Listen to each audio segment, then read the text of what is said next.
hard things and pushing through. Yeah. And what else? Well, you can read it as well. It's all right.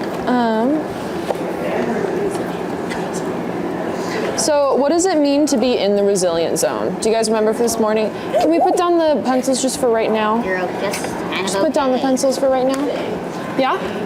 Sorry, okay, so I'm out of the resilient zone. I'm in the high zone right now.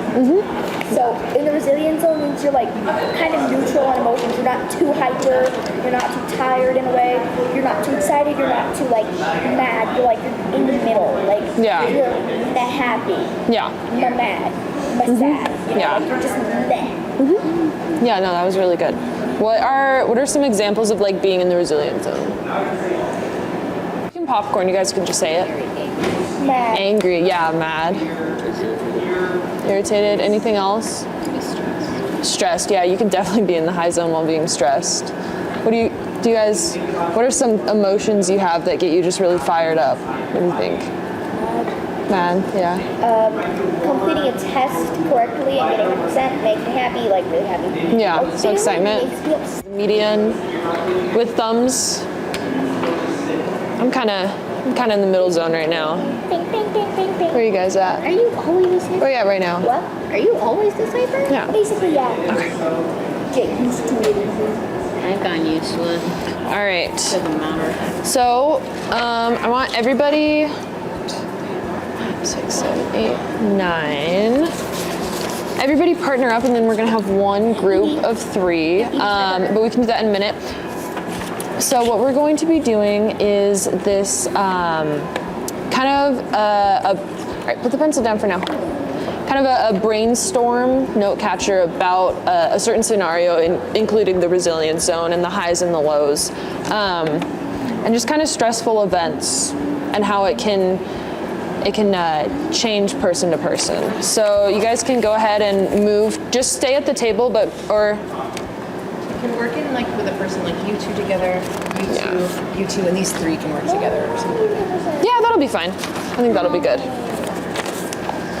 a moment to take a deep breath, open your eyes, and remember You guys are working together. All right, and then you 3 are going to be working together. Yellow.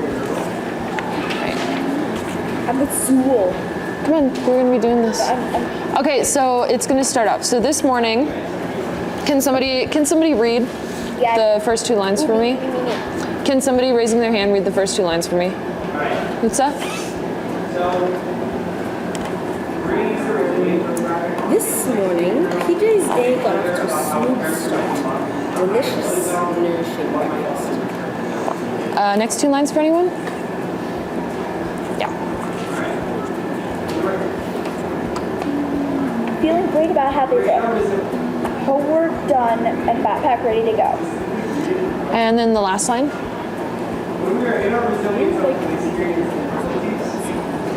Yeah. People around PJ are expressing warmth and care. Happy to be starting the day together.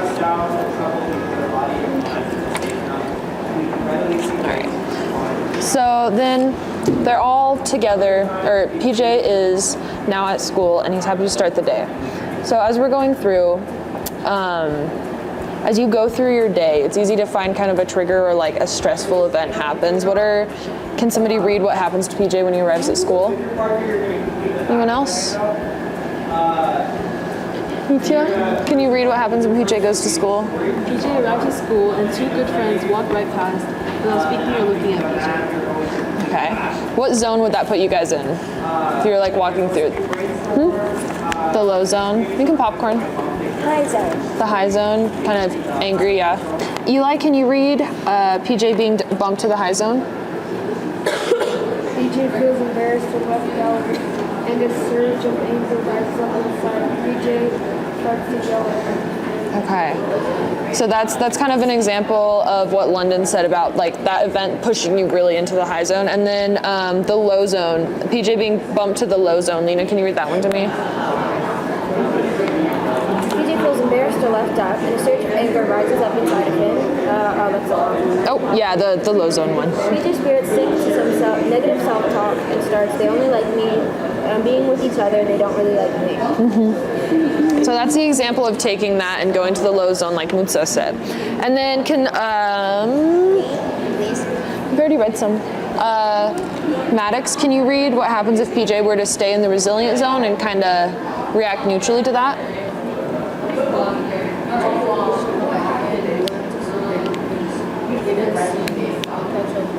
Yeah, so that's kind of an example of, maybe like your friends, maybe they just didn't see you. It's not them ignoring you. All right, so you're gonna get with your partners now and you're gonna go through and It's so nice on the grass, you guys. I know you're comfortable where you are, but it's so nice. it's already, I guess we already did this in the discussion, so you guys don't need to read. Yeah, we can start in here on the journals. You're gonna be doing pages 6 and 7. Because I didn't know we had to do this. Okay, just look over them again and look at your answers. And then you can also journal in the back. There are some empty lines in the back.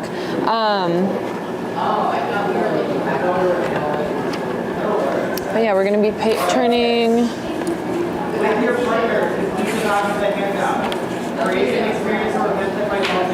Can you pull out your journal for me? It's time to put the drawing away. We're working on mindfulness. I don't like writing in this. Oh, we gotta try it. I already did yesterday and I didn't write it. I'll just stare at it till it ends. Still no point in journaling. Does anyone have a time that they were outside of the resilience zone? Like either up or down? Anyone want to share? Yeah? So, sorry, ripping this out. The time that I was out of the resilience zone, because I was really, so this actually happened yesterday, that I was really angry at camp, so I was rude to the others. I could explain my emotions to help others better understand me, but I didn't. So, yeah. There you go. And that's good that you put how you would change that and how you do it differently. Anybody else? Either good, bad, high, or low? Yeah, Sophia?